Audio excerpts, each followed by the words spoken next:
Hello everyone, namaste, welcome back to my channel.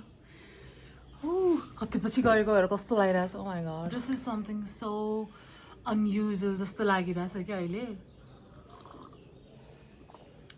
So yeah, welcome back to my channel. It's me Shweta. र आज चाहिँ मैले बनाउन लागेको छु Farah Khan style roast chicken. काँचो So मलाई चाहिँ यो बनाउन लागेको छ अनि लेट्स गेट इन्टु इट. मलाई यो पहिल्यैदेखि एकदमै बनाउनु मन लागेको थियो अनि बनाउने भन्दा के हुन्थ्यो अनि मैले चाहिँ हिजो चाहिँ स्पेशली सबै सामानहरू गएर लिएर आएँ अनि आज चाहिँ बनाउने अब हामी आइ एम भेरी एक्साइटेड. मलाई भोक पनि लागिरहेछ अनि अकर्डिङ टु मिस फरा खान यो एकदमै छिटो पनि पाक्छ. हियर आर द इन्ग्रेडियन्ट्स सामानहरू. सो चिकनको लागि चाहिँ हामीलाई चाहिन्छ होल चिकन. यो अराउन्ड 2.5 केजी जस्तो थियो अथवा त्योभन्दा अलिकति बढी जस्तो लाग्यो. सुरुमा चाहिँ हामी यसमा ओइल राख्ने.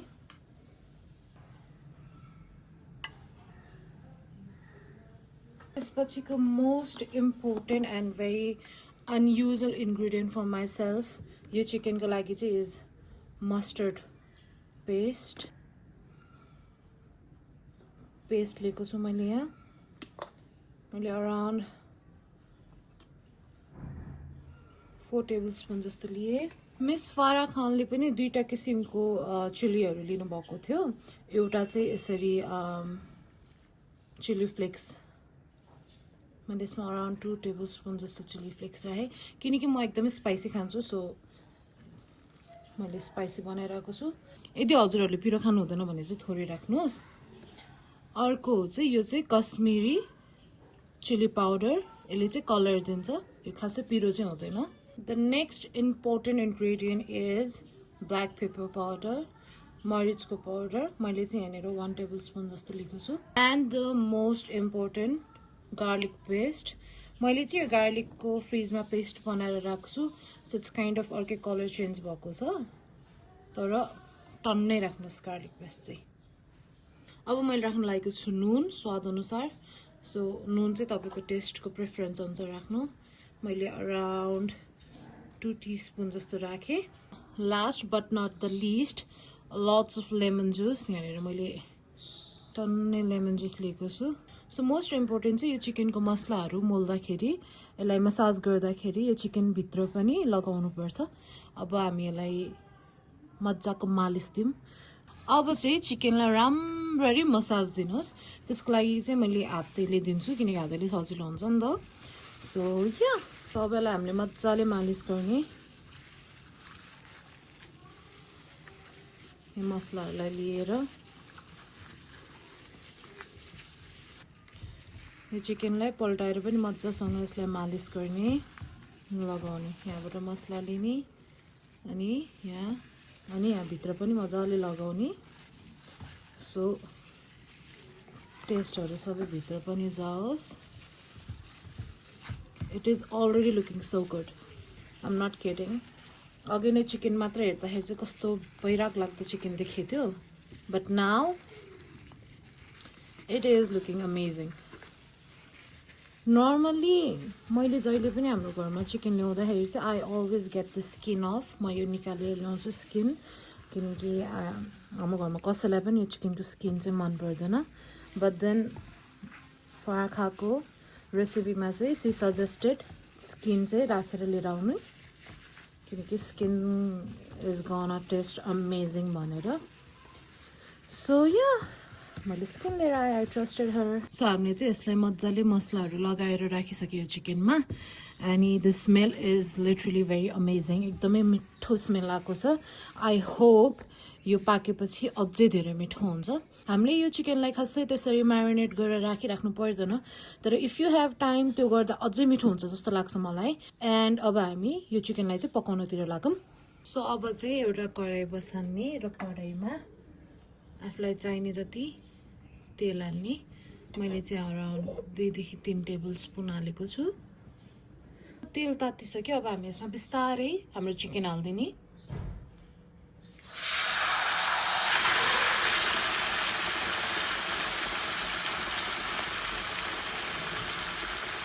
भाँडामा जति पनि मसलाहरू छ यो सबै राखिदिने सकेसम्म भित्र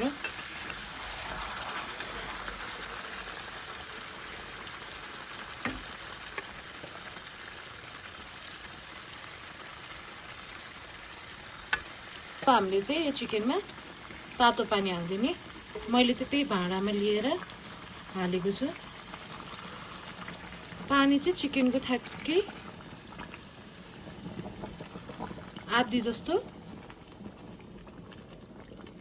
अलमोस्ट कभर हुने हिसाबले हाल्नुपर्छ र अब हामीले यो चिकनलाई छोपिदिने र मजाले आधी घण्टासम्म चाहिँ लोवेस्ट हिटमा सबभन्दा ग्यास सानो पारेर आधी घण्टासम्म राम्ररी पकाउने अराउन्ड आधी घण्टा 45 मिनट भइसक्यो let's see how is our chicken it's कस्तो राम्रो देखेको छ अब now what we have to do is हामीले चाहिँ यो चिकनलाई टर्न गरिदिनुपर्छ अनि यो जति पनि पानीहरू निस्केको छ यो सुकुन्जेलसम्म चाहिँ हामीले चिकनलाई पकाउनुपर्छ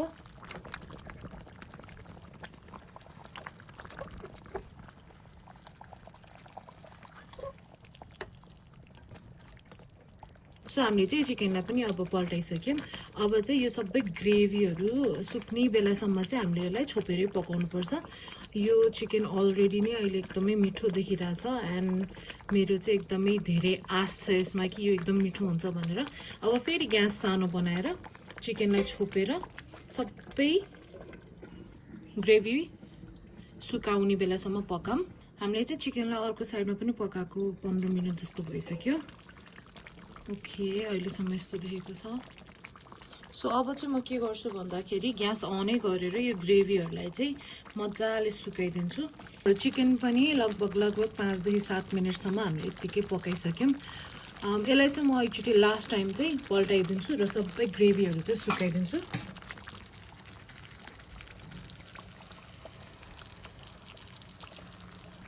सो मैले चिकनलाई पल्टाइदिएँ र यसको साइडमा भएको एकदम मिठो खालको मसलाहरू चाहिँ म चिकन माथि राख्दैछु सो हामीले चाहिँ चिकनलाई यसरी नै खुला गरेर मजाले अर्को 5 मिनट पनि पकाएँ सो हाम्रो चिकन चाहिँ रेडी भइसक्यो र मैले यसलाई हल्का गार्निस गरिदिएको छु म यो चिकनलाई चाहिँ प्लेटमा निकाल्दिनँ म यहीँबाट डाइरेक्टली नै सर्भ गर्छु र it is looking very very good and very yummy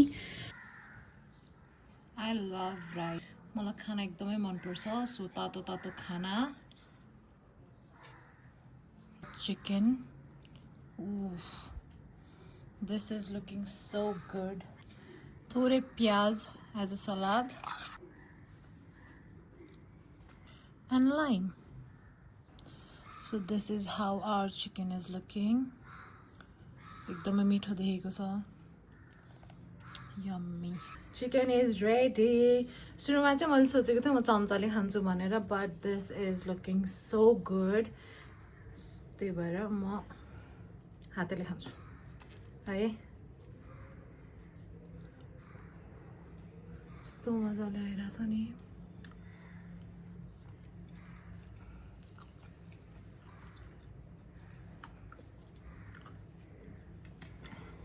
literally झुट बोलेको होइन मैले मिठो यति धेरै मिठो हुन्छ भनेर चाहिँ एक्सपेक्ट गरेको थिएन मैले के सोचेको थिएँ त मिठो होला तर मेरो टेस्ट अकर्डिङ बनाउनको लागि चाहिँ मैले अझै केही कस्टमाइज गर्नुपर्छ होला भनेर सोचेको थिएँ this is literally so freaking good अति मिठो छ this is for you guys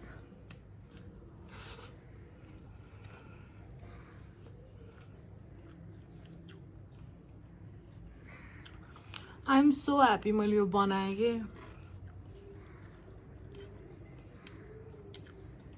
Oh my god. Is this मिठो? Yes. के म यो फेरि बनाउँछु?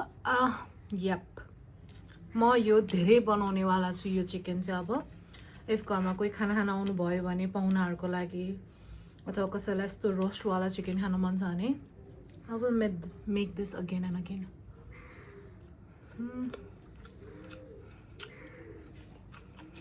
Wow. Thank you so much for watching. म अब खानेकुरा इन्जोय गर्छु यदि हजुरहरूले एन्डसम्म हेरिदिनु भएको छ भने थ्याङ्क यू सो मच अनि प्लिज यो भिडियो हेरिदिनु भएको छ भने लाइक कमेन्ट र सब्सक्राइब गर्न नबिर्सिनु होला and please do let me know यदि हजुरले यो चिकन ट्राई गर्नुभयो भने कस्तो लाग्छ पनि भन्नु होला बाई बाई अब म खान्छु ओह कस्तो मिठो छ क्या